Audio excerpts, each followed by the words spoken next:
শাকিব খান কি আসলে দানব সিনেমায় অভিনয় করবে? যদি এরকমটাই হয় তাহলে আপনারা আরও একটা ভয়ঙ্কর কিছু ধামাকা কিছু পেতে চলেছেন। কথা উঠেছে শাকিব খান ভাই বরবাদ সিনেমার শুটিং শেষ করেছে, ক্যামেরা ক্লোজ হয়ে গেছে। এদিক থেকে আবার তাণ্ডবের কিছু আনাগোনা আসছে। অন্য দিক থেকে আমাদের আরও একজন পরিচালক অনন্য মামুন সিনেমায় শুটিং করার জন্য কিছু বিদেশি অস্ত্র তিনি ভিডিও করে বারবার ফেসবুকে আপলোড দিচ্ছেন। এমনকি তিনি মানে সেখানে লিখেও দিচ্ছেন যে দানব। তাহলে দানবটা তিনি কাকে নিয়ে নির্মাণ করছেন? অবশ্যই শাকিব খানকে নিয়ে। আপনাদের মনে তো প্রশ্ন এরকমটাই, মানে একদিক থেকে কানায় ঘোষা চলে আসছে যে শাকিব খানের বরবাদ সিনেমার পরে আসবে তাণ্ডব, তাণ্ডবের পরে আবারও কি আসবে। এদিক থেকে অনন্য মামুন কিছু কিছু ভিডিও তিনি তার ফেসবুকে শেয়ার করছে এবং এই কথাটি এই ভিডিওগুলাই একটা ভক্তদের মধ্যে একটা কথার আলোচনার জন্ম দিয়েছে কিংবা রিউমার উঠছে যে শাকিব খানকে নিয়ে অনন্য মামুনকে আবারও দানব সিনেমাটি নির্মাণ করতে যাচ্ছে। শাকিবিয়ানরা কি আবারও তুফান, তাণ্ডব, বরবাদের পরে দানবের দেখা পাবে? আসলেই কি শাকিব খানের সাথে অনন্য মামুনের প্রজেক্টটা হবে? অনন্য মামুন তো বেশ ভালোভাবে প্রচারণায় নেমে গিয়েছে অলরেডি। তাহলে মূল ঘটনাটা কি? আজকের এই ভিডিওতে আপনাদের কিছু মনের প্রশ্ন, কিছু শাকিব খানের সিনেমা নিয়ে কিছু আলোচনা, সব কিছুই করবো। আপনারা শুধু একটু দেখবেন আপনাদের সাথে আমাদের মতামত মিলে কিনা এবং আপনারাও আপনাদের নিজেদের জায়গা থেকে মতামত দেবেন। তবে কি দানব হয়ে আসছেন মেগাস্টার শাকিব খান? দেখেন এখানে কিছু কিছু প্রশ্ন, কিছু কিছু রিউমার হচ্ছে, কিছু কিছু আলোচনা হচ্ছে, কিছু কিছু গুজবও হচ্ছে। তবে গুজবের সাথে সাথে যদি একটু মিলে যায়, এখানে আমি একটা চিন্তা চেতনা থেকে কিংবা একটু ধারণা থেকে বলছি। আমি দেখলাম ফেসবুকে এটা নিয়েও একটু কথাবার্তা হচ্ছে কিংবা কিছু পজিটিভ মন্তব্য আসছে। বিষয়টা হচ্ছে শাকিব খান ভাই বরবাদ সিনেমার ক্যামেরা ক্লোজ করে একটা রিউমার উঠেছে যে শাকিব খান ভাই কিছুদিনের জন্য অবকাশ যাপনের জন্য তিনি জাপানে যাবে। এটা কিন্তু রিউমার হলেও কথাটা সোশ্যাল মিডিয়াতে সরব। অনেকে বলছে এটা ভুয়া, এটা গুজব। কিন্তু দেখেন এখানে একটা পয়েন্ট রয়েছে।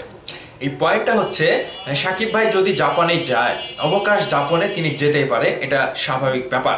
কিন্তু এখানে একটা প্লাস পয়েন্ট হিসেবে এবং যোগসূত্র থেকে উঠে আসছে যে অনন্য মামুনও তাহলে জাপানেই রয়েছে এবং তিনি জাপানি মানে কিছু অস্ত্র সিনেমায় ব্যবহার করার জন্য, শুটিংয়ে ব্যবহার করার জন্য এবং জাপানের কিছু স্টান্টম্যান কিংবা সিনেমার যারা কাজ করে সেই স্টান্টম্যানদের সাথে তিনি জাপানে সেগুলো দিয়ে ভিডিও করে তিনি আপলোড করছে।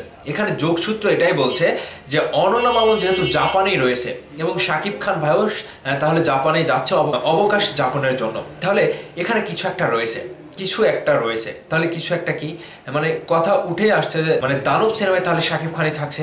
অনন্য মামুন, আমি একটা মানে খুব কাছের একজন মানুষের কাছ থেকে জানলাম যে অনন্য মামুনের দানব সিনেমাটিতে শাকিব খান না, শাকিব খান থাকবে না, থাকবে শরীফুল রাজ। কিন্তু এখানে একটা যোগসূত্র থেকে মিলেই যাচ্ছে যে শাকিব খান যদি জাপানে অবকাশ যাপনের জন্য যায় তাহলে অনন্য মামুন যেহেতু জাপানে রয়েছে সেখানে একটা কিছু যোগসূত্র রয়েছে। ভাই আপনাদের মানে সেই ক্লিয়ার, মানে সেই জায়গাটা আমি ক্লিয়ার করতে পারলাম?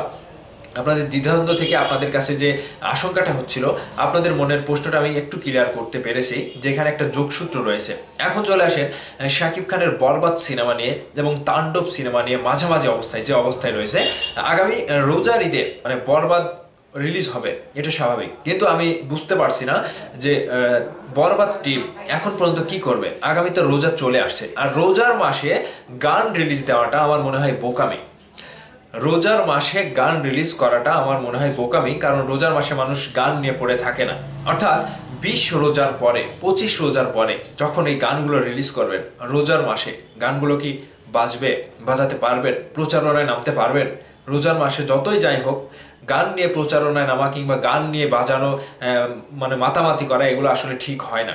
তো সব জায়গা থেকে সাকিবিয়ানরা সরব থাকে, কিন্তু তারপরেও রোজার মাসে গানটা আসলে একটু কেমন জানে মনে হয়, যেহেতু ধর্মীয় মাস সেই জায়গা থেকে গানগুলো রিলিজ দেওয়াটা একটু বোকামি হয়ে যায়। তবে বরবাদ সিনেমার টিম, শাকিব খান সহ বরবাদ সিনেমার টিম যেভাবে কাজ করছে এবং শুটিং শেষ করে ডাবিং শেষ করেছে, এখন আমার মনে হয় একটু সিনেমার কোনো একটা কিছু মানে আভাসও যদি দেয় কোনো একটি ছোট্ট ক্লিপের মাধ্যমে, অর্থাৎ ওই যে সুড়ঙ্গর সময় একটা দিয়েছিল না, ঠিক সেরকমভাবে যদি বরবাদের কিছু একটা আমাদেরকে দেওয়া হয় কিংবা বরবাদ সিনেমা থেকে কিছু একটা ভক্তদের মাঝে রিলিজ করা হয়, তাহলে মনে হয় বিষয়টা ভালো হবে। তবে যেটাই হোক, বরবাদ, তাণ্ডব, এদিক থেকে আবার অনন্য মামুন, দানব নিয়ে আসছে।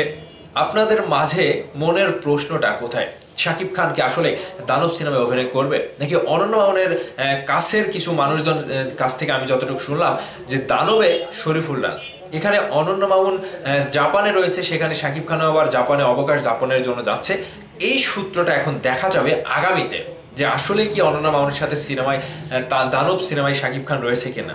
এই প্রশ্নের উত্তরটা আগামীতে জানার জন্য আমাদেরকে আর কয়েকটা দিন অপেক্ষা করতে হবে। তো ভাইবাদার্স, আপনাদের মনের কথা, আপনাদের মনের জায়গায় যে প্রশ্নগুলো ছিল, আমি সম্ভবত আপনাদের প্রশ্নের উত্তরটা একটু হলেও দিতে পেরেছি। তো এখন অনন্য মামুনের সাথে সিনেমায় আমরা কি আবারও শাকিব খানকে চাইবো আগামীতে?